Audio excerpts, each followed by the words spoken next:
Ассаламу алейкум достор, мен Нарима. Бүгүн деген менин темам права жөнүндө болмокчу. То есть Америкада кантип права алат, кандай этаптарды өтүш керек, кандай документация керек экенин жана деген эң негизги болгон айдап жүргөндө эмнени билиш керек. Начар болуп калат, тесттен өтө албай калам деп корксоңуз, тест орусча дагы бар, аябай көп болот. Эгер штраф жөнүндө дагы кандай штрафтар негизи болот экенин, штрафтар $100 өйдө болот. Жолу мен гаиге түшкөм, же болбосо негизи эле эмелер полициялар токтотобу, полициялардын эмеси бар, permission, то есть полициялардын укугу бар сизди деген атып салганга. Эң негизги эреже жөнүндө сүйлөшүп кетмекчибиз.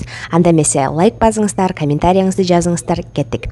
Биринчи эле айта турган нерсе бул деген Америкага келгенде машина айдабаган киши бул колсуз бутсуз десем болот. Анткени деген Америкада машина айдаш өтө керектүү. Америкада негизи магазинге барыш үчүн же дагы бир нерсе иштериңди бүтүрүш үчүн деген расстояниялар алыс, ошондуктан машина айдаш керек жана коомдук транспорттор өтө аз жүрөт. Көбүнчө Чикаго шаарында, Нью-Йорк шаарында, конечно, общественный транспорттор көбүрөөк, метро бар, автобустар жүрөт. Бирок деген андан башка шаарларда, штаттарда деген общественный транспорт менен жүрүү өтө ыңгайсыз. Ошондуктан ар бир киши машина машина айдашы керек.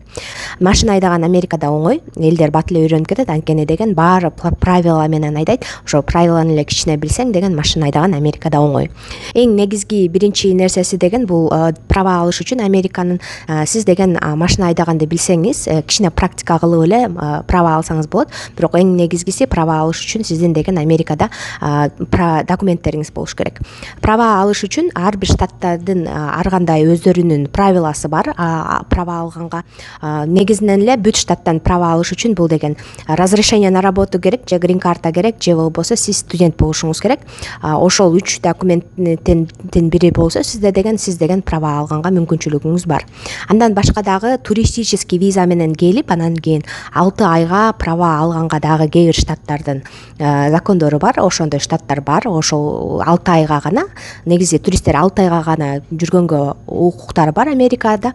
Ошол 6 айдын этабында деген кээ бир штаттарда, мен айта албайм баардык штатты деп, ал штаттарды окуп билиш керек, кайсы штаттарда ошондой туристический виза менен права берилет экенин. Анын баарын деген Facebook баракчалар бар. Ошо Facebook баракчалардан русскоговорящийлерге Facebook баракчалар бар. Ошол Facebook баракчалардан деген көптөрү жазып калат. Ошол жактардан билип алса болот. Бирок кайсы штаттарда туристический виза менен именно азыркы убакта 6 айга ошондой американский права берилип атканын мен айта албайм. Бирок ошондой штаттар дагы бар. Негизинен эле баардык штаттарда, баардык 50 штатка деген Американын негизи права алыш үчүн бул мен айткандай грин карта керек, же болбосо разрешение на работу, же болбосо студент болушуңуз керек. Эгер ушул 3 нерсеңиз бар болсо, жана social security номериңиз бар болсо, анда деген сиз права алганга мүмкүнчүлүгүңүз бар болот. Права алган мен айткандай эле оңой Америкада. Бирок штаттан штатка зависит этет. Кээ бир штаттарда дагы бир кандайдыр бир сиздин жашап аткан жериңиздин адресин сурайт, ушундай жерлер бар. Мисалы деген мен 2 штатта жашагам, Иллиной штатында жана деген мен жашап аткан азыр Аризона Феникс шаарында. Бул 2 штаттын айырмасы деген Фениксте деген бизге эч кандай документтер жок. Жөн эле разрешение на работуң болсо, social security номериң болсо, же болбосо студент болсоң, social security номериң болсо, жана грин картаң болсо эле, эгер грин картаң болсо эч кандай башка документ кереги жок. Ошол грин картаң менен эле барып туруп эле сен права ала бересиң. Эч кандай сен жашап аткан жериңдин адресин же башка нерселерге пруф деп коет, доказательство ошондойлор кереги жок. Өтө оңой менин штатымда негизи права алыш, эгер документтериң бар болсо. Ал эми Чикагода болсо кичине кыйыныраак, ал жакта дагы бир дополнительный пруф адрес деп коет. То есть сен жашап аткан жериңдин именно ошол жерде жашайт экениңди аныкташ үчүн документтерди дагы алып барышың керек. Ошондой жерлер бар. Штаттан штатка карап кандай документтер алып барган, дагы бир дополнительный документтери айырмаланып турат. Эми деген документтериңиздин баарын толуктап алгандан кийин деген кийинки этапы болсо бул экзамен тапшыруу. Эгер азыр машина айдап жүргөн болсоңуз, сизге экзамен тапшыруу өтө эле оңой болот. Америкада права DMV деген сервис центрларда алынат. DMV-га барып тест тапшырып, эгер биринчи убакта алып атканыңыз болсо, тест тапшырып, анан кийин документ ала бересиз. ДМВга барасыз, барганда деген очередь алып, ошо очередиңизди күтүп турасыз. Кээ бир жерлерде очередь аябай көп болот, Чикаго шаарында особенно. Эгер менин штатымда болсо, очередтер аябай эле аз.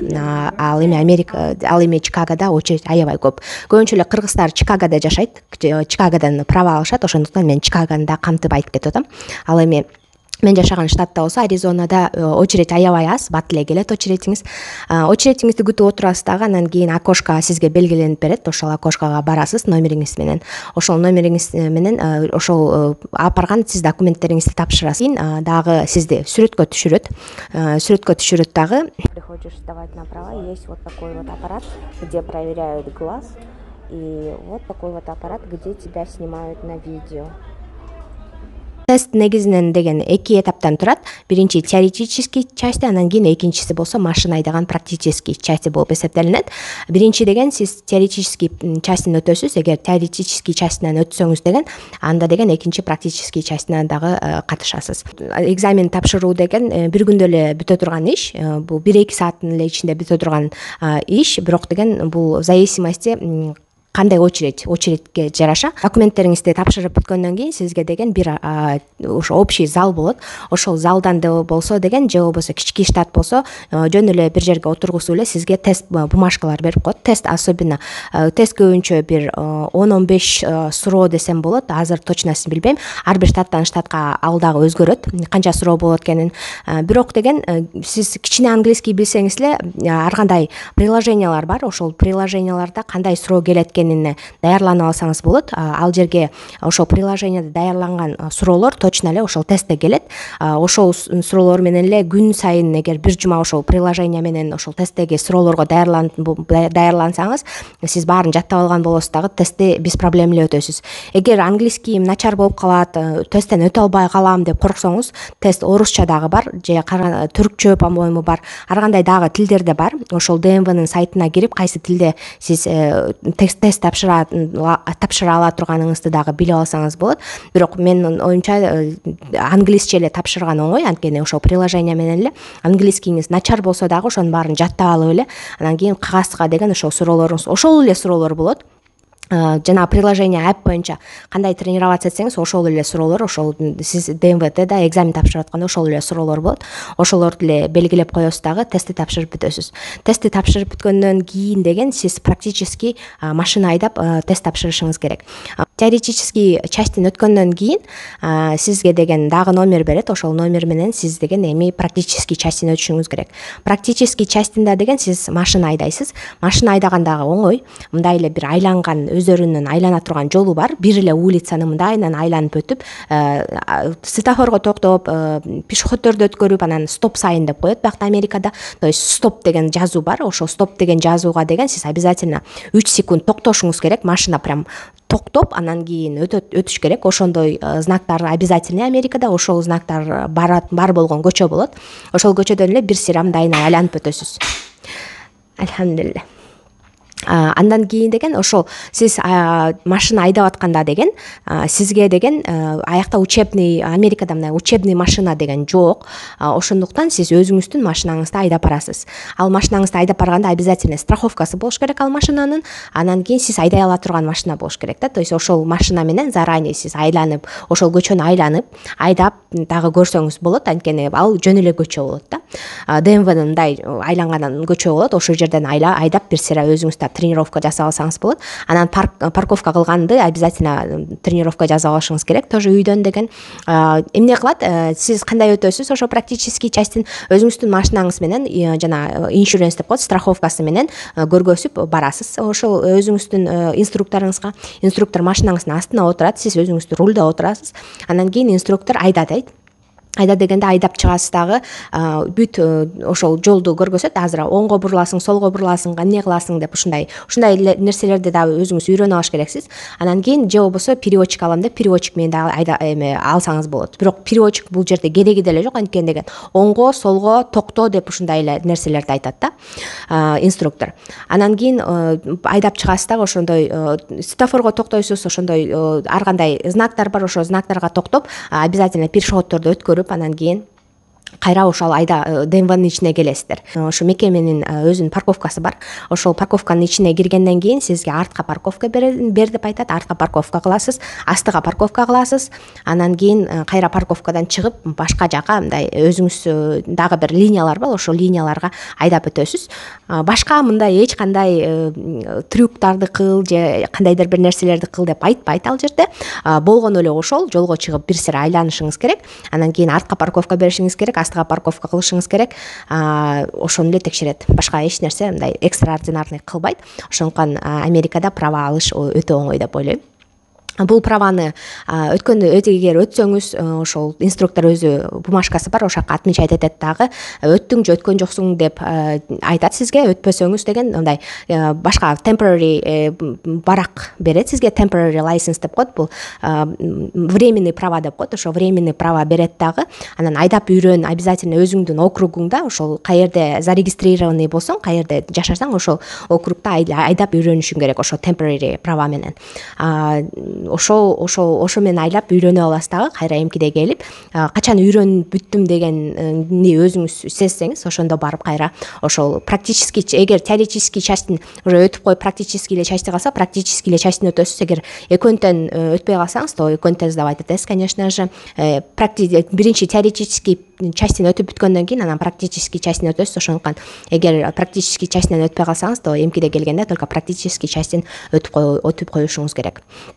Ушундай достор. Анан кийин мен эң негизги правиланы айтайын деп чечтим. Бул Америкада жүргөндө, негизи Америкага келаткан адам деген кээ бир правилаларды келгенден кийин бирөөдөн сурап же болбосо өзү эле сайттардан изучать этип, аябай правилаларга көңүл буруш керек. Правилалар жана стоп сайында Кыргызстанда мен эч качан көргөн эмесмин.